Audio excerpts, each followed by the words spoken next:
কিছু মানুষ রয়েছে তাদের মাথায় যা আসে তাই বলে ফেলে। কারোর সাথে আপনার 6 মাস পরে দেখা হলো কোনো একটা পার্টিতে, ঈদের সময় অথবা অন্য কোথাও, হে আসসালামু আলাইকুম, আপনি তো মোটা হয়ে গেছেন, সবার সামনেই। এটা কেমন কথা? আপনি এটা মনে মনে আনতে পারেন আর নিজের মনে মনে মাশা আল্লাহ বলতে পারেন, কিন্তু সবার সামনে কেন আপনাকে এই কথা বলতে হবে? হেই, তুমি তো কয়েক বছর আগে পড়ালেখা ছেড়ে দিয়েছিলে, এখনো পাশ করনি, এখনো ফেইল অবস্থাতে আছো। মানুষ আপনাকে এরকম কথা বলে আর এটা আপনাকে রাগান্বিত করে। এই অবস্থায় কি করবেন? আল্লাহ বলেছেন এটা আপনার মনের বিনয় প্রকাশের অংশ। এভাবেই আল্লাহ আমাদের বিনয় যাচাই করবেন।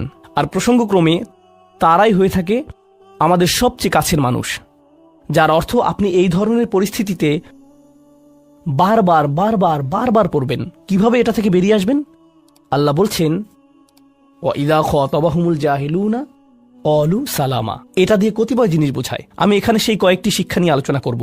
যখন এমনটা ঘটবে আপনার তাৎক্ষণিক প্রতিক্রিয়া হবে শান্তি, ক্বালু সালামা। এটা দ্বারা বিদায়ও বোঝাতে পারে। আপনি বলবেন সালাম, আমি আর এই আলোচনা চালিয়ে যেতে চাই না, আমি সম্মানজনকভাবে আপনাকে বিদায় জানাবো। ও দাঁড়ান, আমার তো একটা মিটিং আছে। এর বাকি অংশটুকু আপনি মনে মনে বলতে পারেন আল্লাহর সাথে দোয়া করার জন্য, কিন্তু এটা তার কাছে প্রকাশ করার প্রয়োজন নেই। শুধু বলুন যে আমার একটা মিটিং আছে, আর সেখান থেকে চলে আসুন, কারণ আপনি এটা নিতে পারবেন না। তারা সেখান থেকে বেরিয়ে আসে সম্মানজনকভাবে, এটা একটা অর্থ। যখন জঘন্য মানুষ আপনার কাছে আসে, বেরুবার পথ খুঁজে বের করবেন।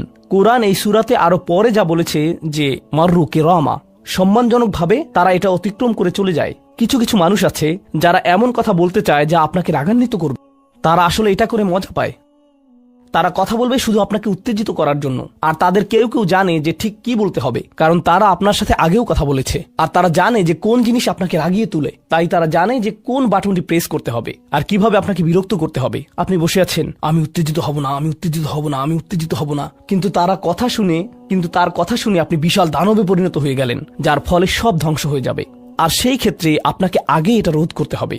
আপনি এখানে কথা বলতে পারেন আর বলতে পারেন যে দেখুন, আমি এই বিরোধ চাই না, আসুন শান্তিপূর্ণ সময় ব্যয় করি, আসুন এই বিষয়টা নিয়ে আজ আর কথা না বলি, এতে অনড় থাকুন।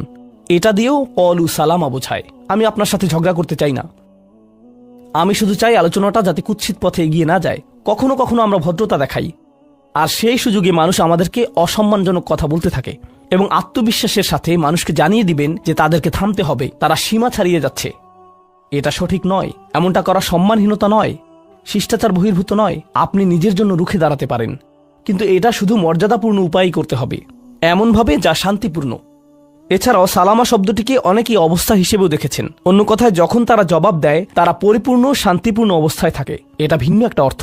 যখন জঘন্য মানুষের আপনার সাথে কথা বলে, তারা আপনাকে বিরক্ত করে, তারা রাগান্বিত করে, তারা মিথ্যার পর মিথ্যা, মিথ্যার পর মিথ্যা, মিথ্যার পর মিথ্যা বলে, আর আপনাকে সেখানে বসে এটা শুনতে হয় যেন এটা সত্য। আর তারা এটা অন্য মানুষের সামনে বলে, আর আপনি কোনো কারণ ছাড়াই ঝামেলায় পড়ে যান। যখন আপনি জবাব দেন, আপনার জবাব যাই হোক, জবাবটা শান্ত হওয়াটাই উত্তম। যখন জবাব দিবেন, আপনাকে শান্ত এবং পরিশীলিত হতে হবে। এটাই ক্বালু সালামা। আর যারা জীবনে এটা ধারণ করতে পারে, তারা আল্লাহর কাছে বিশেষ মানুষ, ইবাদুর রহমান। অন্য কথায়, এই অনুপ্রেরণাটিকে আমাদের মনে রাখতে হবে। সেই রকম সময়ে যেই ব্যক্তির সাথে আপনি কথা বলছেন সে এর যোগ্য না, বরং সে হয়তো চপটাঘাত পাওয়ার যোগ্য। আপনাদের কেউ কেউ হয়তো প্রতিউত্তর দেয়ায় খুবই পারদর্শী, কেউ হয়তো আপনাকে বিদ্রুপাত্মক কিছু বলছে, আপনি তাকে কথা দিয়ে পিষে ফেলতে পারবেন। ও মাই গড, আপনার মাথায় যে জবাবগুলো আসে, তালিকা করা একাধিক জবাব, আমি কি এ বি সি বলবো নাকি উপরের সবগুলো একসাথে বলবো, আপনার মাথায় এটা চলছে। আর সেই মুহূর্তে যখন আপনি বিরত হওয়ার সিদ্ধান্ত নেন, কঠিনভাবে না বলার, প্রতিক্রিয়া না দেখানোর, শান্ত থাকার সেই শক্তি অর্জনের জন্য আপনার আর আমার অনুপ্রেরণা যা হবে তা হলো, আমি ইবাদুর রহমানের মধ্যে সামিল হতে চাই। আমি ভুলে যাব যে আমি এই অপ্রীতিকর কথোপকথনে রয়েছি, কারণ এখনই আমি আল্লাহর সংস্পর্শে রয়েছি, আর তার বিশেষ রহমত আমার উপর বর্ষিত হচ্ছে। সেই জন্যই তিনি আমাকে এই পরিস্থিতিতে ফেলেছেন, যাতে আমি তার নৈকট্য অর্জন করতে পারি। এটা আসলে একটা আশীর্বাদ। এই অপ্রীতিকর সঙ্গগুলো আসলে একটা আশীর্বাদ, যাতে আমি তার নৈকট্য পেতে পারি। সুবহানাল্লাহ। ওয়াইবাদুর রহমানিল্লাযীনা ইয়ামশুনা আলাল আরদি হাওনা ওয়া ইযা খাতাবাহুমুল জাহিলুনা ক্বালু সালামা। লক্ষ্য করুন এরপর আল্লাহ কি বলছেন। দ্বিতীয় শ্রেণীর মানুষেরা, তাদের বিশেষ গুণটি বর্ণিত হচ্ছে। প্রসঙ্গক্রমে এর অর্থ এটা না যে তারা অন্য কিছু করে না, যেমন তারা নামাজ পড়ে না, তারা হালাল খাবার গ্রহণ করে না। এগুলো তো থাকতেই হবে, তারা তো ইতিমধ্যে ইবাদ। এগুলো হলো ইবাদ হওয়ার বাইরের অতিরিক্ত গুণাবলী। দ্বিতীয় মহান গুণটি কি? দ্বিতীয় শ্রেণীর এই মানুষেরা যারা আল্লাহর কাছে প্রিয়, কোন জিনিসটা তাদের বিশেষ মানুষে পরিণত করেছে? ওয়াল্লাযীনা ইয়াবিতুনা লিরাব্বিহিম সুজ্জাদান ওয়া কিয়ামান, যারা রাত্রি অতিবাহিত করে তাদের প্রভুর উদ্দেশ্যে সিজদারত এবং দণ্ডায়মান অবস্থায়। তারা লোকচক্ষুর অন্তরালে গভীর রাতে নামাজে মশগুল থাকেন, কারণ তারা জানেন যে রাতের গভীরে আল্লাহ তাদের সবচেয়ে নিকটে থাকেন। আমাদের অনেকের জন্য এটা অনেক কঠিন যে আল্লাহ যদি তার সবচেয়ে নৈকট্যপ্রাপ্ত মানুষদের কথা বলেন, এই শ্রেণীর মানুষদের দিয়ে শুরু করাটাই প্রত্যাশিত ছিল। এটাই প্রত্যাশিত ছিল যে আল্লাহ এমন মানুষদের দিয়ে শুরু করবেন যারা সবচেয়ে বেশি নামাজ আদায় করে, বিশেষত এমন সময়ে যখন তিনি নিকটে থাকেন, যা হলো রাতের মধ্যপ্রহর। সেখান থেকে শুরু হওয়ার কথা ছিল, কিন্তু না, তিনি সেখান থেকে শুরু করেননি। তিনি বিনয় দিয়ে শুরু করেছেন, কারণ রাতের সেই নামাজ যখন আপনি এবং আমি আল্লাহর সামনে বিনয়াবনত হই, নামাজরত অবস্থায় অন্য কেউ দেখার সুযোগ না থাকে, চমৎকৃত করার মতো আর কেউ না থাকে, একমাত্র যাকে আপনি চমৎকৃত করতে চান তিনি হলেন আল্লাহ। আপনার আত্মাভিমান চলে গিয়েছে, আল্লাহর সম্মুখে দণ্ডায়মান হয়ে আপনি পূর্বেকৃত সকল অপরাধ স্বীকার করেছেন। আল্লাহর সাথে আপনি উন্মুক্ত আলোচনায় রত আছেন, সকল অহংকার থেকে মুক্ত হয়ে। যদি নিজেকে অহংকার মুক্ত করতে চান, প্রথম ধাপটি হলো আপনি কি মানুষের সামনে অহংকারকে বিসর্জন দিতে পারেন, আর তারপর আল্লাহর সম্মুখে উপস্থিত হন। আমরা এমন অনেক মানুষদের কথা জানি যারা ইবাদতে পারদর্শী, কিন্তু মানুষের কাছে তারা খারাপ হিসেবে বিবেচিত। এটা আদর্শ নয়।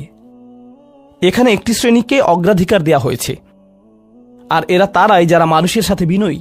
তারপর যারা আল্লাহর সামনে বিনয়াবনত হয়ে উপস্থিত হয়। এটা অর্জন করা সহজ নয়, কিন্তু যদি সপ্তাহে একবার, আমি জানি যে এটা কঠিন হবে, কিন্তু সপ্তাহে একবার আপনি মসজিদে ইশার নামাজ পড়লেন, আর এরপর সরাসরি বাসায় চলে গেলেন আর ঘুমিয়ে পড়লেন, আর সেটা তখনই সম্ভব হবে যদি আপনি প্রত্যুষে ঘুম থেকে উঠেন, আর এরপর দিনে না ঘুমান। তো ফজরের সময় উঠুন, এরপর ঘুমাবেন না, নিজেকে পরিশ্রান্ত করুন, এশা পড়ুন, এরপর ঘুমাতে যান। এরপর অ্যালার্ম দিয়ে রাখুন, ফজরের 30 মিনিট আগে অ্যালার্ম সেট করুন, উঠে গিয়ে কয়েক রাকাত নামাজ পড়ুন। শুধু এটুকুই করুন, নিজের মতো করে এটা করুন। এজন্য অন্য কারো ঘুম ভাঙাবেন না, এটা নীরবে করবেন। ঘরের কোনো এক কোণে চলে যান, সেখানেই নামাজ পড়ুন।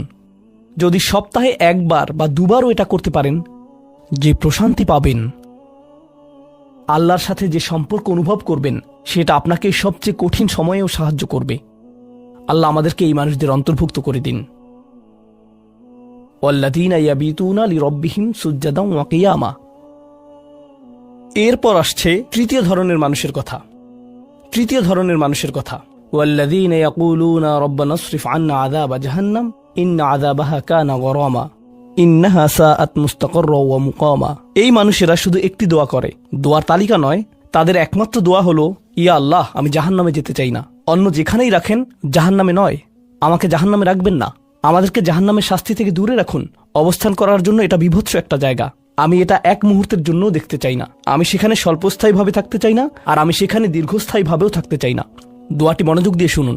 ইন্নাহা সাআত মুস্তাকাররা ওয়া মুকামা। প্রথমত, এটা একটা শাস্তি, এটা বিশাল একটা সাজা। আমি সেখানে স্বল্প মেয়াদের জন্য থাকতে চাই না, আর আমি সেখানে দীর্ঘমেয়াদের জন্যও থাকতে চাই না। কিছু মানুষ রয়েছে যারা সেই একই রোগে আক্রান্ত হয়েছে। উম্মার মধ্যে, মুসলিমদের মধ্যেই একই রোগ যা বনী ইসরাইলেরও ছিল। তারা বলেছিল, আল্লাহ আমাদেরকে শাস্তি দিবেন না, ইল্লা আইয়ামাম মাদুদা, দিলেও কয়েকদিনের জন্য। মুসলিমদের মনোভাবও এমন হয়েছে। তারা বলে, আল্লাহ আমাদের শাস্তি দিবেন, কিন্তু তা তো চিরদিনের জন্য না, তাই না? আমরা মুসলিম, একসময় আমরা ঠিকই বেরিয়ে আসব। ঠিক আছে, ভালো, আমি জাহান্নামে যাব, কিন্তু এটা হবে দীর্ঘ সাপ্তাহিক ছুটির মতো, আর তারপর আমার আর সমস্যা নেই। দেখুন আল্লাহর নৈকট্যপ্রাপ্ত মানুষদের দোয়া। তারা আল্লাহকে বলছেন, ও আল্লাহ, আমি জাহান্নামে যেতে চাই না, স্থায়ীভাবে না, অস্থায়ীভাবেও না। আমি স্বীকার করছি যে অবস্থানের জন্য এটা বিভৎস একটা জায়গা। মুস্তাকাররান ওয়া মুকামা, শুধু থামার স্থান হোক অথবা চিরকালীন স্থান হোক, আমি এগুলোর কোনোটাই চাই না।